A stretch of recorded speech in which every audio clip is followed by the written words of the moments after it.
So this episode of the Self-Development with Tactics podcast is going to be a little bit different, but we'll see and talk about it after the intro. Enjoy. Well, hello. Because I've actually been talking about the podcast itself beforehand.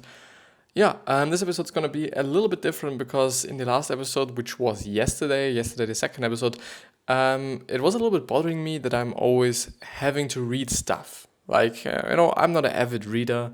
I have been actually, but only in certain occasions or only in certain situations. If I do have a book and then I'm forced to actually start it and I'm enjoying it, then I'm also going to read it. For example, for school, you just have to just read some books, sometimes because of some reasons. I think it makes sense because actually, for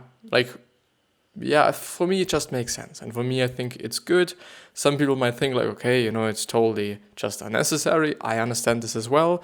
But I think it is actually good. So, and therefore I've just made myself some notes for the last questions that we are actually having. So I'm actually trying to put question 13, 14, 15, 16, and 17. So actually the ones that we haven't gone through into this single episode. So I'm actually hoping that I'm able to really give you a lot of value in this. Well, I'm actually, I think I'm doing this, I'm not hoping that I'm doing this.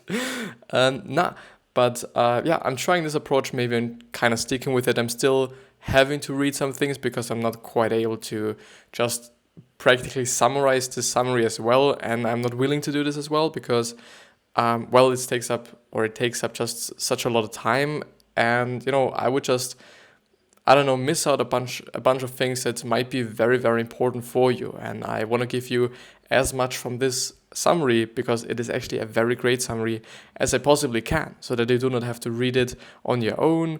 So, this is the purpose of this podcast, so that you do not have to just do anything but listening to this or watching this. And this is the whole kind of thing. And actually, the screen is also there. So we're actually starting with question 13. And by the way, besides the whole fact that I, do not want to read, it is also better for me when I'm just talking about shit, because I'm somehow coming up with way more things, and I somehow feel better when I'm just talking about something that I'm thinking about rather than just talking about something that I'm reading or just reading. Just feels better for me, just feels greater for me. So question 13 is, and as I said, I'm still going to read some things like, for example, the reflection thing and the 2-minute exercise. These are certain things that I actually do not want to summarize because it would take just a lot of time, It's not about it's not worth it or something like this. Totally not.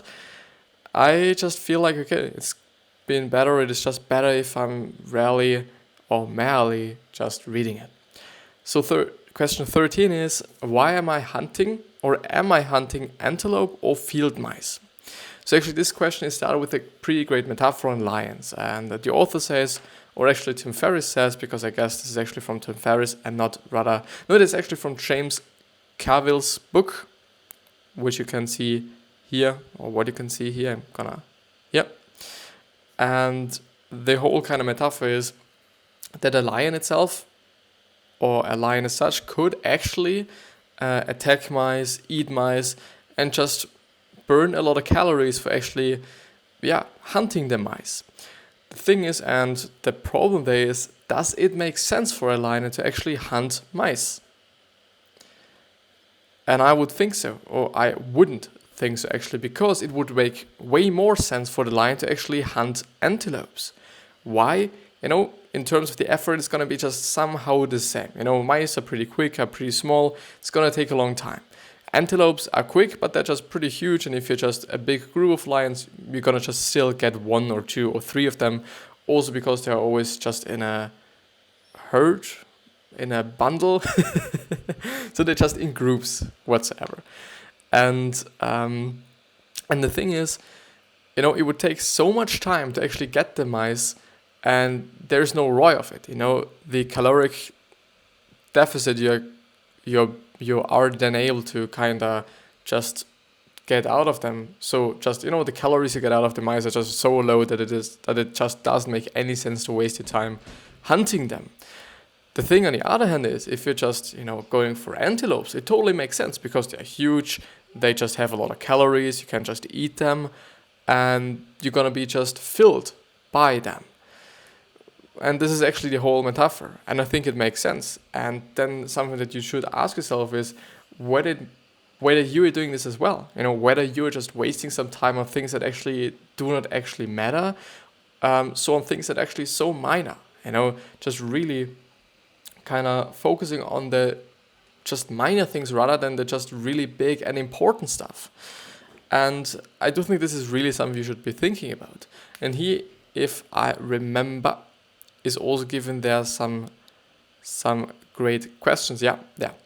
So picture your to-do list. Which single item, if done, would make the rest easier or irrelevant? And I totally think there's going to be just some certain stuff that actually is like this. Some stuff will be like, okay, if I'm doing this, all the other things are just worthless, or I do just not have to do all the other things if I just do this one singular thing. And it makes sense that you're just then doing this. And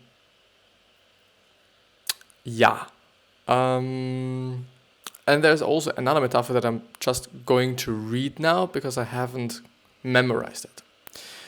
And also other just questions, I guess. So don't chase all the small details. If you get the big picture items right, everything else will fall into place. Something that I quite, could actually be the case. I don't know. So one of my favorite metaphors from Tools of Titans comes from Cascade or Cascade, whoever it is, whatever it is, I don't actually know.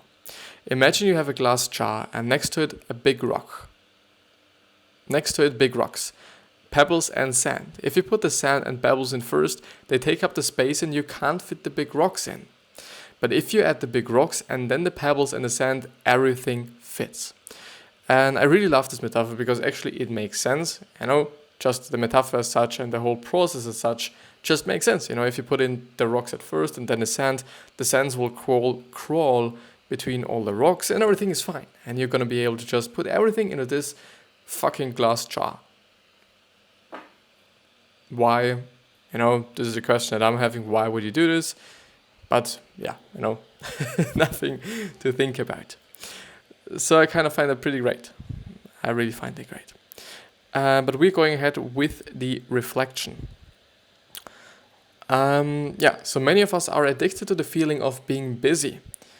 Just to kind of give me some start of this, because I've actually read it, and I think it is actually way more important to read it beforehand rather than just actually taking some notes. Because if I just know what I'm going to talk about, I can also just think about certain stuff that I'm willing then to talk about, rather than having to actually think about certain things during the episode, which might make the whole episode a little bit, unstructured,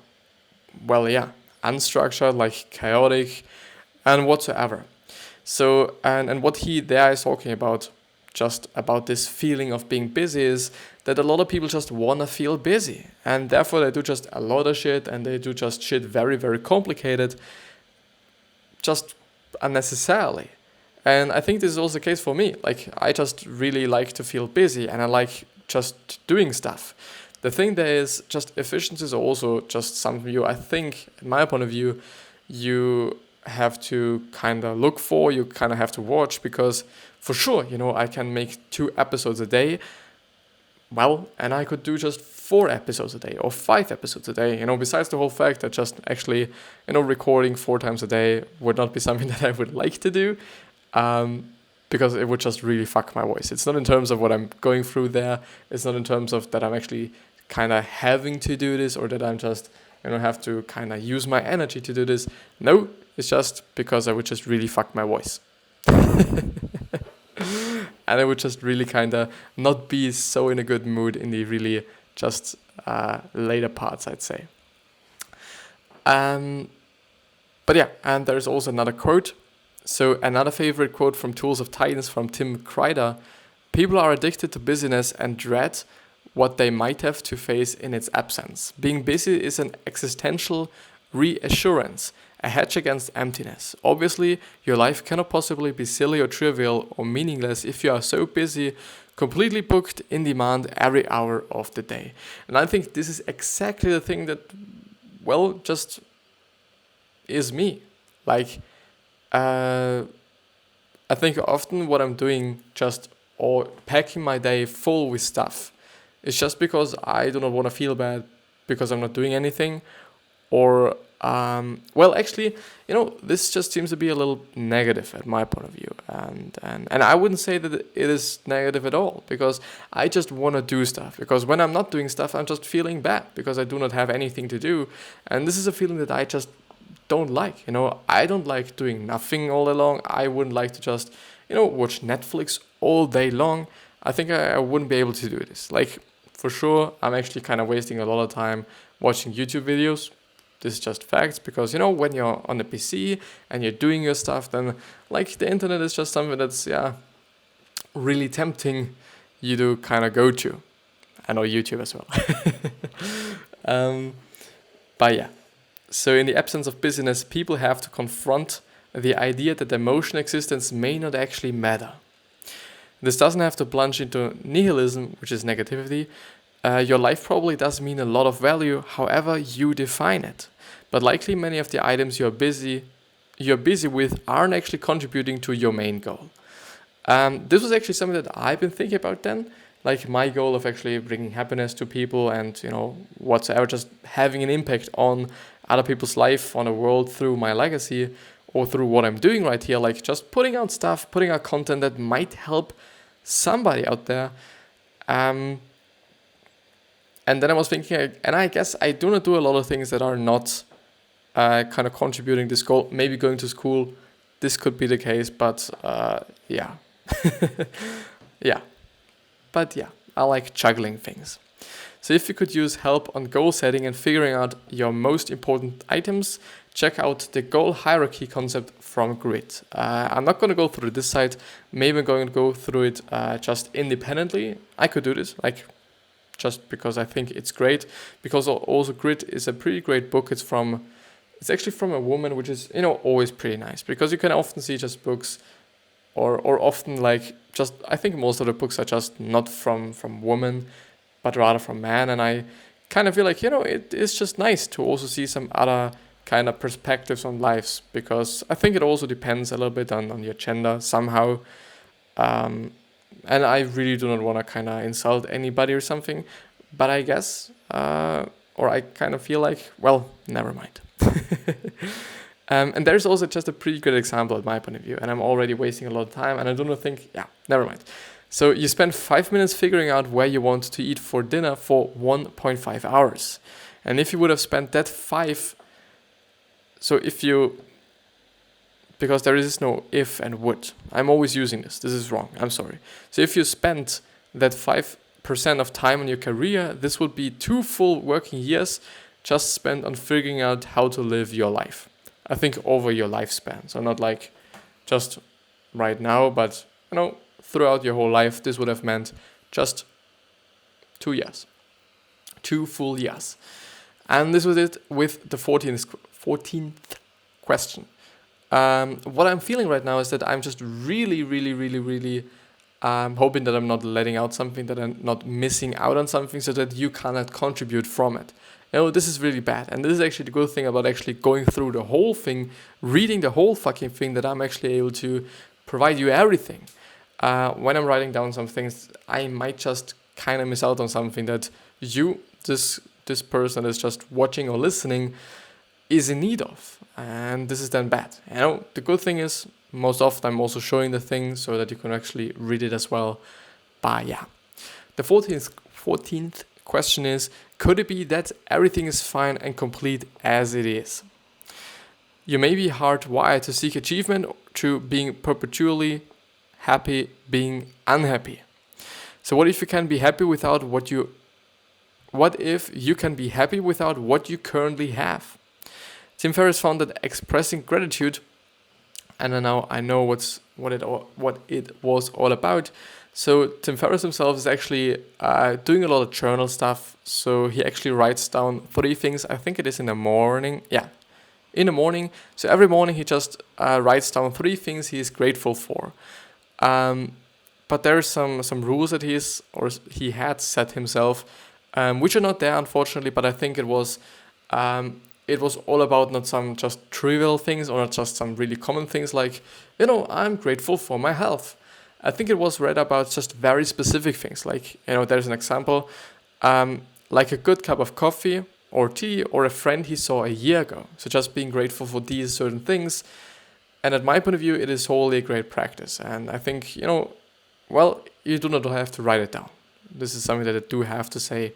You do not have to write it down, but actually thinking about it from day to day or just actually thinking about it every day. I guess it should be actually an everyday practice. Just really being grateful for those things that you're having. For example, I'm just really, really grateful that I'm having the food that I'm having and that I can always just go to the kitchen, eat something. Not everybody is able to do that. And actually, yesterday I've looked up a little bit of data, and they said, which was just, it is actually not that, it is just a lot of people, but it's not that much. I think it was 820 million people that do not have anything to eat, or just really not a lot to eat. And I think it's a load. Compared to the whole population of the world, which is 7.7 billion at the time, if I remember correctly, well, it is also something, but it doesn't seem to be as much.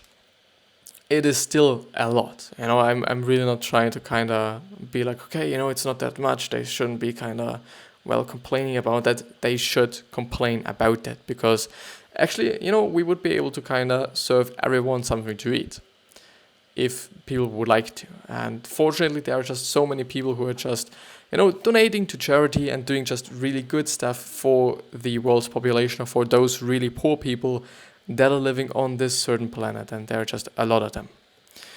And there's also a 2-minute exercise and also some reflection that I'm going to read. So the 2-minute exercise would be name 3 things you're grateful for. Instead of generic items like your health, consider an old relationship, an opportunity, something that happened yesterday, or something simple near you or within sight. Actually a great thing. By the way, I'm really fucking grateful that I'm able to do what I'm doing.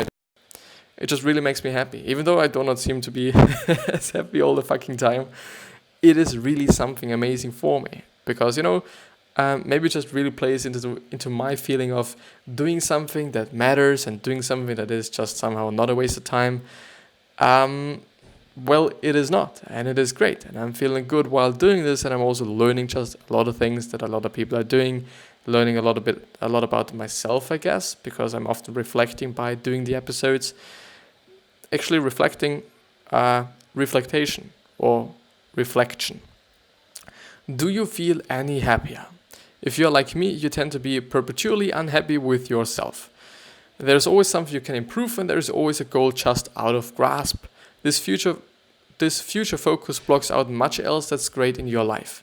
And the problem that I'm seeing with this future focus, as he already says it, you're only focusing on the future, which is great. I really do not want to say that you should not focus on the future, because at my point of view, it is very, very important to go long-term rather than short-term.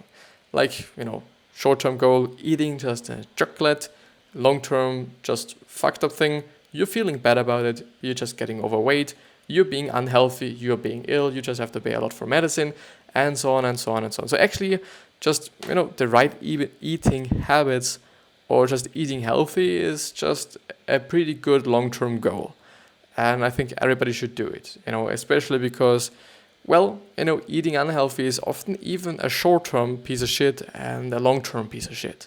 The short-term piece of shit as being like, okay, you're not feeling good after you've eaten something, just something that is just so incredibly filling that you're just feeling like just throwing up, which is, quite often the case or sometimes the case. At least for me, as I've been just eating quite normally, I would say, like everyone in my society, in my family, a few years ago. Now my eating habits are completely different, and some things. Sure. Some things that I'm thinking about is that, a lot of old people would probably feel better if they would have done just a better job at eating healthier, doing more sports when they were young, or when they were just in their mid-age, or just like 40, 50, 60 or something. I really believe in that. And I really believe, at least in my society, it's just pretty usual or pretty common that you're really not eating that healthy, and you're really not doing that much sport. You're not moving that much. Some people that do just like to move, they will just do it. Some people, they do not like to do it, they will just not do it. And I think that's a pretty throat. It's a throat. Not my throat, but a fraud. I think it's a fraud. Well, never mind. So it's just a really risk, I guess. So if you continue expressing gratitude, you can ground yourself in all things that already make your life great. Some tactics here include: at the end of each day before bed, think of daily wins, and keep a jar of awesomeness. When something cool happens, write it down on a slip of paper and throw it in. When you need an emotional boost, read through your old entries. Question 15. What would this look like if it were easy? This was actually a question that I had some problems with.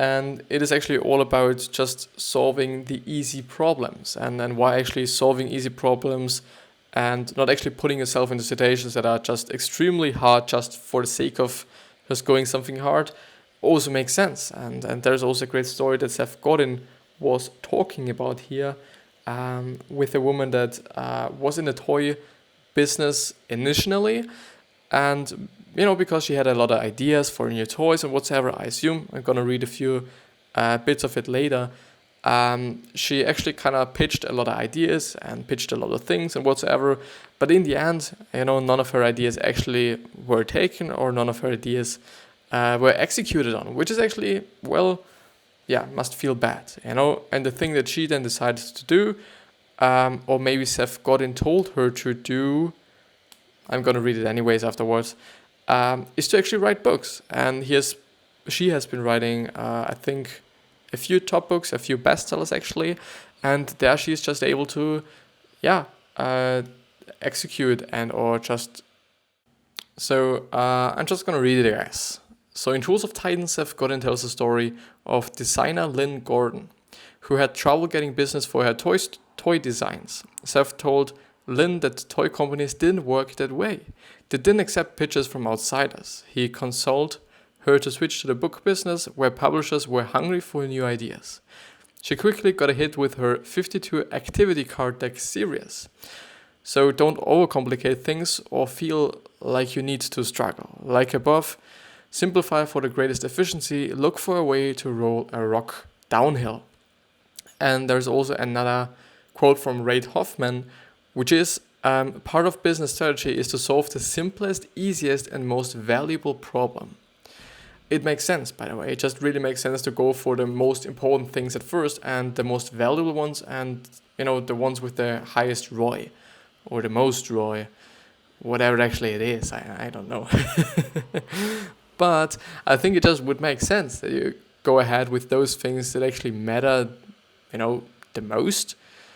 I do just have to see how long the other one was. 22 minutes. Okay. Because I actually had to stop the episode there. The 2-minute exercise. What would this look like if it were easy? What could you apply your skills to a much bigger, easier market? Where could you apply your skills to a much bigger, easier market? And instead of improving things by 5%, where can you get a 5 times improvement? And, maybe it is also about actually going for the things that you're already good at, and that you could actually, not actually. The thing is, things you're good at is that you're actually good at them, and that you're already good at them, which means that, the whole improvement might not be as big as, with some things that you are not really good at, that you're actually maybe even bad at. And then actually what they say, the 5 times improvement is way, way, way just more accurate in terms of things that you're not good at. The thing for me is, actually working on things you're not good at somehow does not make any sense, because like, yeah, you're not good at them and you're never going to be the best at them, unless it is actually something that you kind of think like you're not good at them, but in the end you're good at them, and therefore you're just good at them, and the possibility is there that you're the best at them. Reflection. I interpret this question as trying to strip away all the added layers of complexity to find the truth north, or the true north. In business, the most important thing is to create something people want. Very important. Consumer-centric business, or consumer-centric behavior, I guess, is the best. So all of the other little layers, social media promotion, office perks, accounting, make far less of a dent than creating something people want. If you're currently employed but strained by your current environment, where could you take your skills where they are much more appreciated and rewarded? For instance, if you're a lawyer and ground down by big law, what if you go in-house to a company like Google? It would be interesting to apply this to incredibly complicated fields like healthcare or politics. What would healthcare redesign look like if it were easy? I think, even though I'm just having a hard time with actually just doing this question, or with actually kind of also understanding it, because like, what would it look like if it was easy? Like, we would totally change it, we would totally kind of, do something. And, I kind of do not like this question somehow, but never mind. Yeah,